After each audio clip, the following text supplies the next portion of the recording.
I hope you guys are having a great 3-day weekend. So let's get right to it because I know you guys are having a lot of fun. So today's topic is symmetry. So here we have a function and I've already put down the points for this function. Now I chose points that are at different corners, like the endpoint, corner, and I chose this one as well, this x-intercept, this point and this point. So I put all of these points into my table. So here's our function that we are going to reflect. So the first reflection is we're going to take function f, okay, and we're going to reflect it across the x-axis. So when you want to go across the x-axis, here's what you do. You change the sign of the y coordinate. So if you want to reflect over the x-axis, we change the sign of the y coordinate. So the x's all stay the same.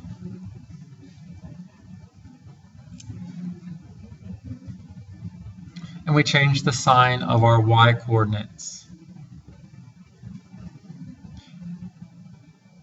So our positive numbers become negative. 0 does not have a sign, so it stays 0. And then our negative numbers become positive. So what I did was I took my new coordinates and I plotted those points. Okay, and now I'm just going to connect the dots the best that I can. It'd be better if I had a straight edge, but... And then you can see that this function was reflected over the x-axis. And your line of symmetry is the x-axis because that's what it went over. Okay, let's take a look at example 2. This time we want to graph f of negative x. So notice that the negative is on the x. So guess whose signs are changing this time? That's right, the x values are changing this time. So this is going to be a reflection across the y-axis. So the sign of the x coordinates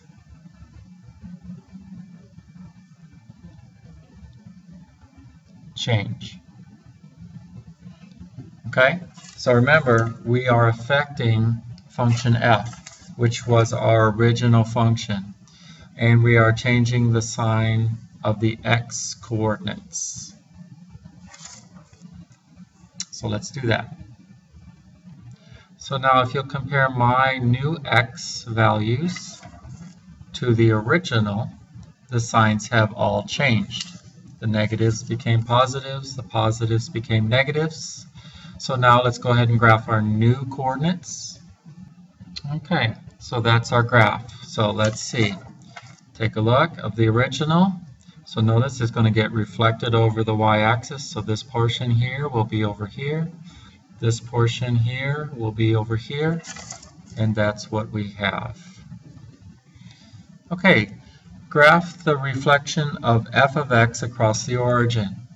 So this time, when we're going across the origin, both the y and x coordinates have a sign change.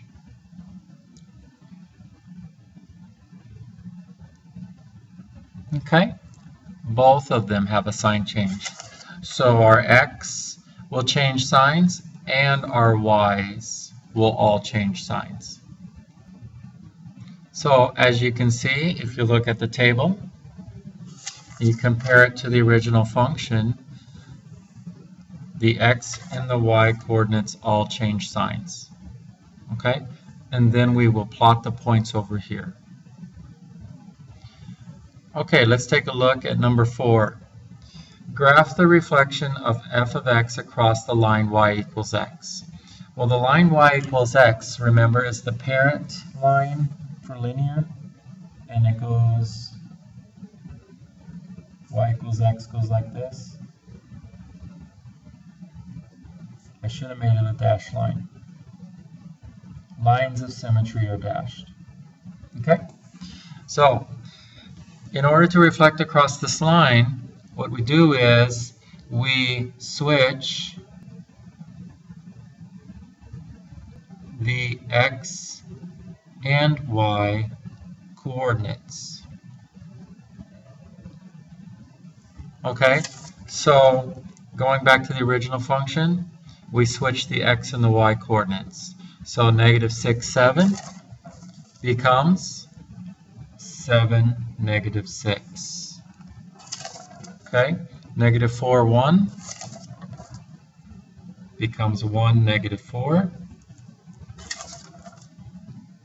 Negative 1, 4. 4, negative 1.